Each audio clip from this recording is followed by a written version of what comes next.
गायकवाड वर्ष एकनाथ या वर्ष एकनाथ गायकवाड या धारावी 178 मधून अनुसूचित जाती जिल्हा मुंबई शहर यामधून निवडून आलेले आहेत. तर त्यांच्याविषयीची एक थोडीशी माहिती, कारण त्या आमदार होत्या. आता नुकत्याच झालेल्या निवडणुकीमध्ये त्या खासदारही झालेल्या आहेत. त्यांची तर खासदार म्हणूनही आम्ही वेगळा व्हिडिओ केलेला आहे, तो तुम्ही बघू शकता. पण आमदार म्हणून त्यांनी केलेलं जे कार्य आहे ते यामध्ये महत्त्वाचं आहे. जरी त्या खासदार झालेला असला तरी. आणि यानंतर या मतदारसंघामध्ये वर्षा गायकवाड जो उमेदवार देतील, ज्या माणसाला पुरस्कृत करतील, जो उमेदवार ठरवतील त्याला तोच निवडून येईल अशी शक्यता आहे.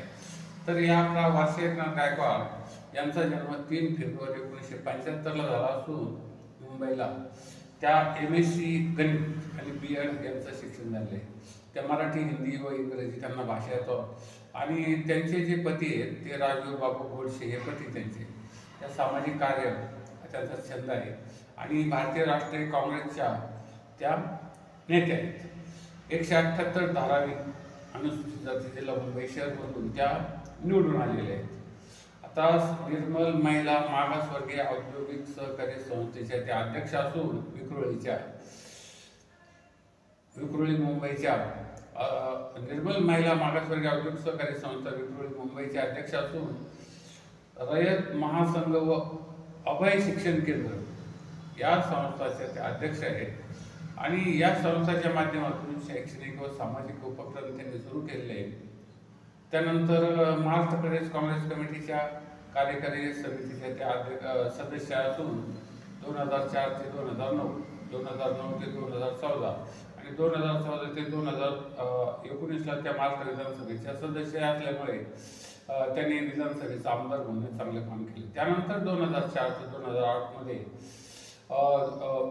व 2008 व 2009 मध्ये या महिलांचे हक्क व कल्याण समिती जी असते त्या समितीचे प्रमुख म्हणून त्यांनी काम केलेले आहे. आणि राष्ट्रकुल संसदीय मंडळ महाराष्ट्र शाखेतर्फे सन 2006 व 2007ला तसेच 2016 व 2007ला महाराष्ट्र विधानसभेतील उत्कृष्ट संसदपटू पुरस्कार त्यांना प्राप्त झाले आहे. त्यानंतर लोकमत समूहातर्फे आदर्श लोकप्रतिनिधी या पुरस्काराने त्या सन्मानित झाल्या असून 7 नोव्हेंबर 2009 ते 10 नोव्हेंबर 2010 त्या वैद्यकीय व उच्च शिक्षण, तंत्रशिक्षण, पर्यटन व विशेष सहाय्य खात्याच्या राज्यमंत्री होत्या. आणि 19 नोव्हेंबर ते 2010 ते 26 सप्टेंबर 2014 महिला व बाल विकास खात्याच्या मंत्री त्या होत्या. ऑक्टोबर 2019 मध्ये महाराष्ट्र विधानसभेवर त्यांची फेरनिवड झाली आणि जानेवारी 2020 पासून त्या शिक्षण खात्याच्या शालेय शिक्षण खात्याच्या मंत्री म्हणून केलेले आहे. तर त्यांनी परदेश प्रवासही केलेला आहे. अमेरिकेच्या अध्यक्षाच्या निवडणुकीची पाहणी करण्यासाठी नियुक्त केलेल्या प्रतिनिधी मंडळात त्यांचा सहभाग होता. तसेच 2008 मध्ये राष्ट्रकुल संसदीय मंडळ महाराष्ट्र शाखेतर्फे अमेरिकेचा अभ्यास दौरा त्याच्यामध्ये सहभाग त्यांचा होता. आणि 2009ला ऑस्ट्रेलिया, न्यूझीलंड, सिंगापूर इत्यादीचा अभ्यास दौरा सरकारी खर्चाने त्यांनी केलेला आहे.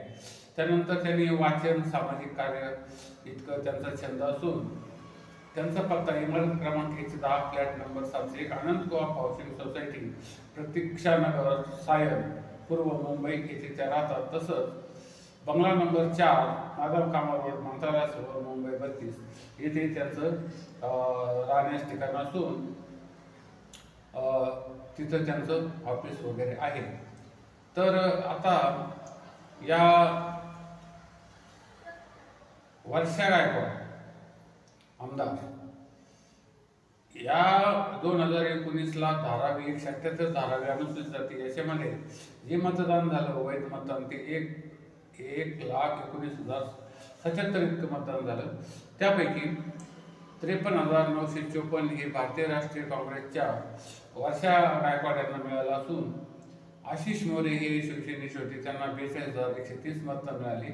त्यानंतर मनोज संसारे हे अखिल भारतीय मजलिस इत्तेहादुल मुस्लिमीन या त्यांना 13,019 मतं मिळाली. संदीप कवाडे यांना महाराष्ट्र नवनिर्माण सेना यांना 4,062 मतं मिळाली. आणि श्रीमती अनिता गौतम बहुजन समाज पार्टीच्या यांना 1870 इतकी मतं मिळाली होती. तर 1,19,000 मतांपैकी 53,000 मतांनी त्या निवडून आल्या. म्हणजे साधारण 11,000 मतांनी शिवसेना आणि भारतीय राष्ट्रीय काँग्रेसच्या दृष्टिकोनातून त्यांचा एक विजय झाला होता. आणि त्यांना आता परत लोकसभेवर तिकीट मिळालं आणि लोकसभेच्या तिकिटावर त्या खासदार आता झालेले आहेत. आता या धारावी मतदारसंघामध्ये निव्वळ धारावीच नाही तर हे संपूर्ण जे मतदारसंघ येतील आता, या सर्व मतदारसंघामध्ये त्यांचे 6 मतदार मुंबईतील आहेत. यामध्ये ह्या वर्षा गायकवाड यांचा प्रभाव, खासदार वर्षा गायकवाड यांचा प्रभाव कायम राहणार.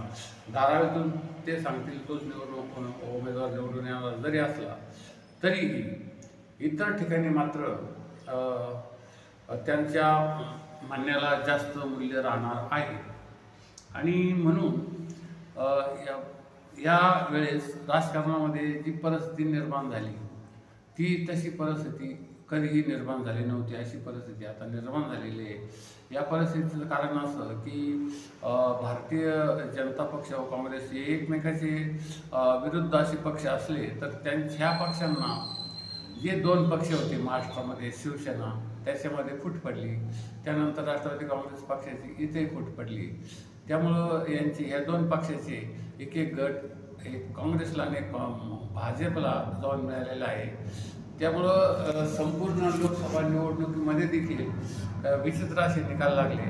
नवे चेहरे होते, ते नवे चेहरे पुढं व्यवस्थितपणे सामोरे आले काही आणि महायुतीचे फक्त 17 उमेदवार 15 उमेदवार निवडून आले काय जे, आणि 31 यांचे उमेदवार निवडून आले महाविकास आघाडीचे की जे विरुद्ध पक्ष सत्ताधारी नाही आहेत. म्हणजे हे जे वातावरण ढवळलेलं आहे या पक्षबदलामुळं किंवा पक्षफुटीमुळं, त्यामुळं या विधानसभेमध्ये कमीत कमी 150 नवे चेहरे येतील अशी एक अपेक्षा यामध्ये व्यक्त करण्यात येत आहे. आता आम्ही प्रत्येक मतदारसंघाचं अवलोकन करीत असलो तरी काही गोष्टी अशा आहेत की त्या अवलोकनाच्या बाहेरच्या आहेत.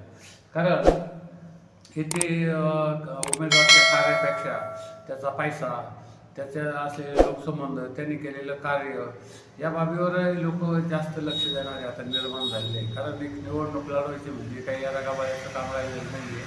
जे फार खूप मोठमोठे लोक असतील तेच फक्त निवडणूक लढवू शकतात. अन्यथा सर्वांना निवडणूक लढवणं म्हणजे हे एक सर्वसामान्य बाब अशी काही राहिलेली नाही. आमचं ATM न्यू वर्ल्ड चॅनल जे संपूर्ण भारतामध्ये महाराष्ट्रामध्ये मराठी लोक मोठ्या अपेक्षेने बघत असतात. आम्ही राजकीय सामाजिक क्षेत्रातील किंवा लोकसभेच्या संदर्भामधील खासदार आमदार यांचा परिचय विविध प्रकारे देत असतो, माहीत करीत असतो आणि त्याच्या मतदारसंघाचा दौरा करून त्याच्यामधले जे सर्वे आहेत, निकाल आहेत ते आम्ही तुम्हाला सांगत असतो. तर त्या मतदारसंघातील ज्या बाबी आहेत ह्या आम्ही तुम्हाला सांगितलेल्या आहेत. तर आमच्या ATM न्यू वर्ल्ड चॅनलला जास्त सबस्क्राईब करा, शेअर करा आणि तुमच्या मतदारसंघामध्ये काय घडेल, कसं घडेल याविषयीचं कॉमेंट करण्यात अजिबात विसरू नका.